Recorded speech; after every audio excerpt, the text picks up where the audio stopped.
He won 2 Grand Slams, knocked Roger Federer off the #1 perch, and was awarded with the prestigious Prince of Asturias prize in the sports category. Tennis's top player Rafael Nadal talks with Euronews about the best season of his career, which will be capped off with a Davis Cup final showdown in November. To start with, Euronews would like to congratulate you on winning the Prince of Asturias Award for Sport. Thank you very much. What does it mean for you to win such a prestigious award? To win such an award is, without doubt, the most important thing that has happened to me outside of a tennis court. To receive this accolade goes above and beyond tennis because you have that humane aspect about it, which is fascinating, and that is why I'm so proud.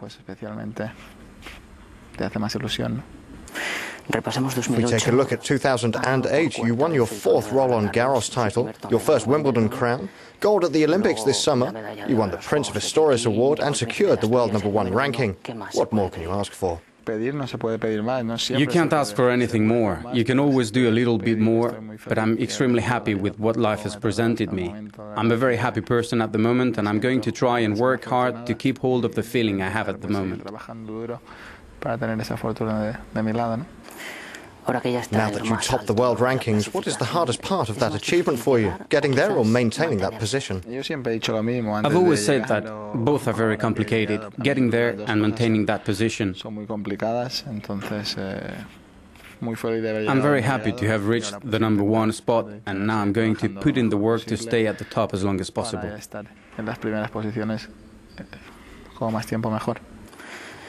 Given the enormous amount of points you will have to defend next season, do you think the 2009 calendar is a little too busy and needs to be reduced somewhat? That's just the way the calendar is, and talking about it is not going to help matters. When something is already put into place, complaining about the situation isn't helpful.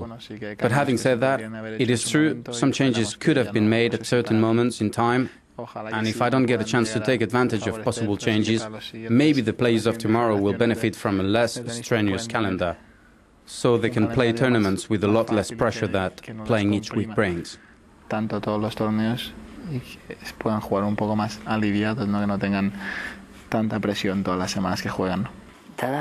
at the number of tournaments there are, will you give priority to quality or put everything into quantity? It's not a question of opting for quantity or quality. You go for what that is. You play what you can play. There is no alternative but to play. Nothing more, nothing less. So I'm not going to give priority to quantity. I've just gone about it like every other player in the world. I've not necessarily played more than others, just the same amount. What happened is that I played more matches because things were going well for me.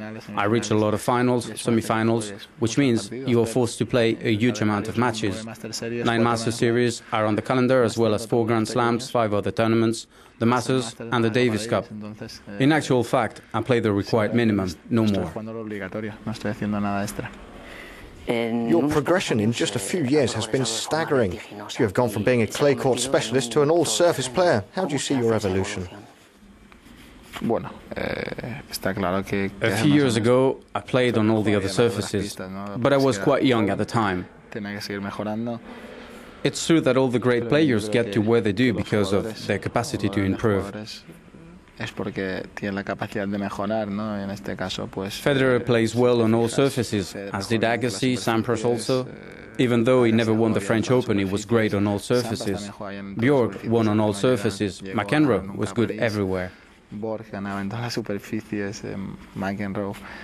If you want to be a great tennis player, you need to improve continually in order to be better on all the surfaces we compete on.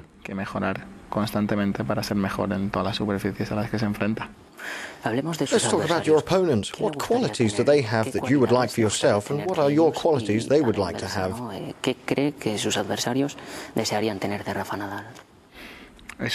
Well, you will have to ask them that. Personally, I would like to have a better service, a more powerful and better placed service, and after that, I would like to position myself better on the court. A little further forward, because that helps you see the spaces more clearly. But these are things that need to be worked on day in and day out, and I hope that I will continue to improve.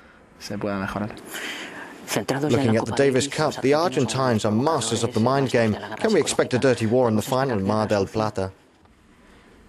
I have no idea what to expect. Whatever happens, we will go there and do our best. Personally, I have a good relation with all the players we will confront. I don't think anything underhand will happen. It is going to be very important for us to play in the final, and we are going to give it our best shot for our country and hope we come away triumphant. We are aware that we are not favourites, but I hope we can give them something to worry about. What have you given tennis, and what has tennis given you? I don't know what I've given to tennis. For me, tennis is a very important part of my life. It is where I invest myself the most. It is a short sporting career. I have to make the most of it while it lasts, live it to the maximum. Up to now, it has gone really well for me. Is tennis a clean sport? The majority of sport in general is clean. At least I would like to think it is, and I believe it is. It is true, there are a lot of sports where doping cases are in abundance, and that casts a doubt over all sportsmen. But I do think that, in reality, most sports, football, tennis among others, are clean.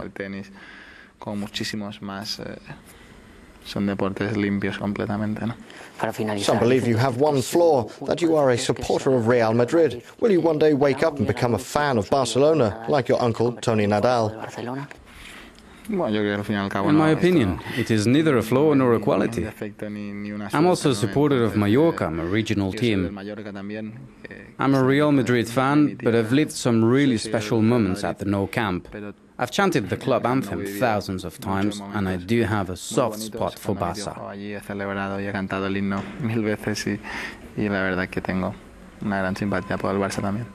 Muchísimas gracias y muchísima suerte para el fútbol. Gracias.